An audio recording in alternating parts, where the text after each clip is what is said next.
My dearest brothers and sisters. This is Hakann speaking.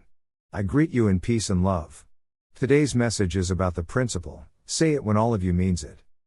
This is a little bit idealistic. You may not be able to always apply this principle. For example, it may be unrealistic to always apply this principle at work. Still, I think this is a useful ideal to keep in mind. Suppose that Anne is a child and she isn't allowed to be angry. Then an inner part is often created, and this inner part is the one that feels anger. This way, Anne's main part, which Anne sees as herself, no longer feels anger. And so Anne doesn't ever show anger anymore. Her parents approve of this, and therefore Anne is safe. After all, a child's safety, well-being and perhaps even survival literally depends on her relationship with her parents. So this survival strategy is effective in the moment. Anne's parents tell her that she isn't allowed to get angry, so an inner part is created and all the anger goes there. Then Anne's main part no longer shows anger, and so there is no direct threat anymore. However, when Anne grows up, she might not be able to stand up for herself properly, because her anger is all put away in a part that she no longer has access to. That can lead to her being taken advantage of, it can lead to her staying with bad partners for far longer than she should, etc. Anne may very well believe that she is simply a person who doesn't get angry. After all, a person usually identifies with their main part and usually isn't aware of their other parts.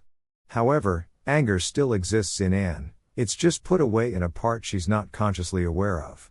And this is psychologically unhealthy, and it can lead to disease and unpleasant manifestations. And many people have not just one main part and one other part, but they in fact have several other parts. For example, maybe Anne was also forced to grow up too quickly, and so there's also an inner part of her that wants to be and act in a childlike way and not have adult responsibilities. Sometimes if people feel torn between two things, or if people behave quite differently from one day to the next, they're torn between two parts. Or one day one part is more active and dominant in them, and another day another part is more active and dominant in them. Note that these inner parts have consciousnesses of their own. You can even talk to them. Not everyone will already have this ability unlocked, but everyone has the potential to do so. For example, if you feel some illogical urge or emotion, you can think or say out loud, "Is there some inner part of me that wants this or feels this?" Then listen to the first answer that arises. That answer might be from an inner part of yours. Although as always, use your discernment. From the perspective of one of these inner parts, it is painful if the main part bulldozes them or refuses to meet their needs. For example, let's look at the perspective of Anne's inner angry part. This part may experience pain or frustration if Anne fails to stand up for herself, or if Anne declares that anger is a bad emotion, or if Anne says that she never gets angry. Suppose that Anne's inner angry part is angry at her father. And then imagine that this inner part hears Anne declare that she has forgiven him. Likely this will make Anne's inner angry part feel more upset and feel more isolated and alone and misunderstood. Even if Anne's main part was completely on board and aligned with forgiving her father, it was still ultimately unhealthy that Anne declared that she forgives him. After all, saying that wounds her inner part, and widens the split between her main part and her angry inner part. This is where we come to the principle, say it when all of you means it. In this case, Anne shouldn't say "I forgive my father" until all of her, including her inner angry part, means it. Because if she says it earlier than that, it will just widen the split in her. Her main part will feel good and spiritual, but her inner part will feel even more alone and unseen. So what Anne should do is observe and self-reflect, and if she's able to, communicate with her inner parts. When were they created? What do they want? What advice do they have for Anne? If Anne interacts with her inner parts like this, and listens to them and heeds their advice, she can actually reintegrate them. For example, suppose Anne sufficiently listens to her inner angry part and follows any reasonable suggestions it makes. She starts standing up for herself and starts accepting that it's sometimes good to get angry. Then eventually her angry inner part might reintegrate into the whole and Anne will no longer have that inner split. In the short term this may lead to Anne being very angry for a while, at her father and perhaps others. This is part of the healing process. But after a period of time, she will heal and find a new balance.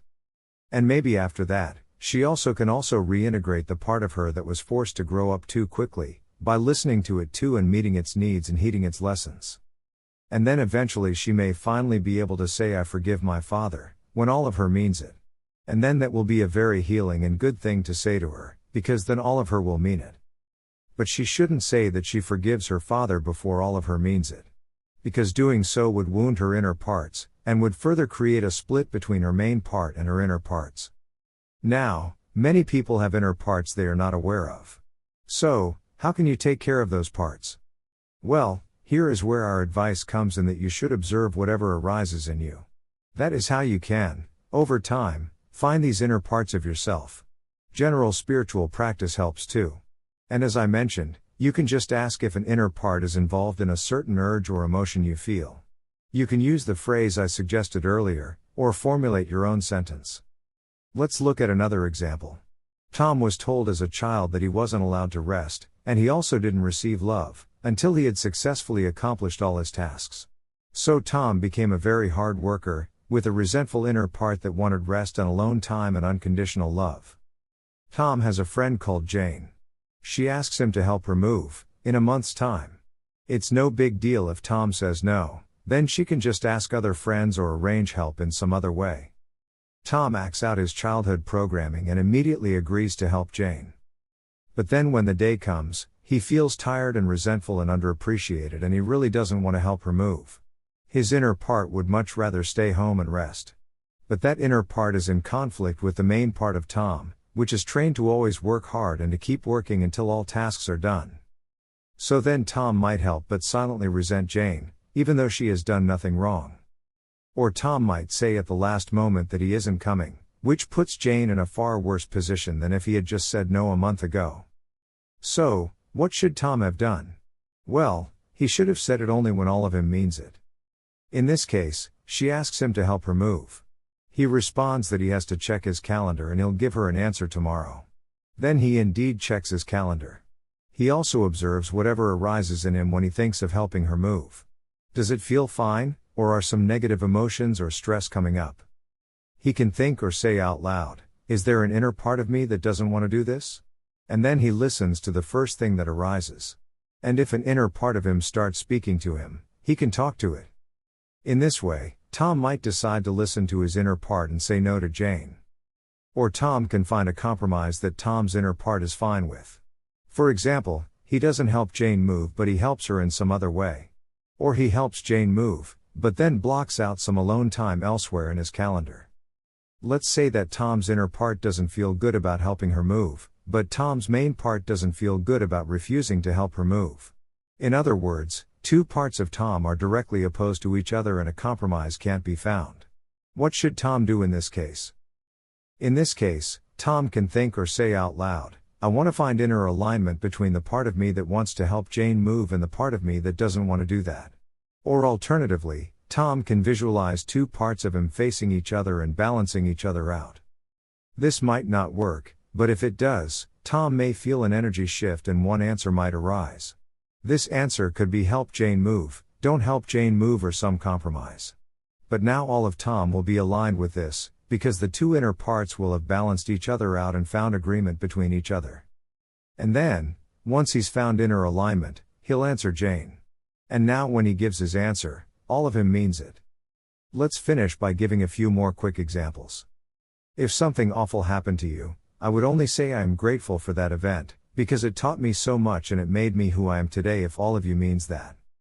I would only say that you accept or love your body if all of you means it. If all of you means it, then this is a great thing to acknowledge, but I wouldn't say it before then. I would only say that you love yourself if all of you means it. This is also why I don't think it's productive to tell people they should love themselves. If they try to do so while they still have inner parts that don't love themselves, then that will only widen their internal split. Similarly, I'm not a fan of telling people that they should raise their vibration, because usually people do so by bulldozing parts of themselves or by suppressing painful or so-called negative thoughts and emotions. And those suppressed emotions are still active in the subconscious and can still cause disease and can still lead to negative manifestations.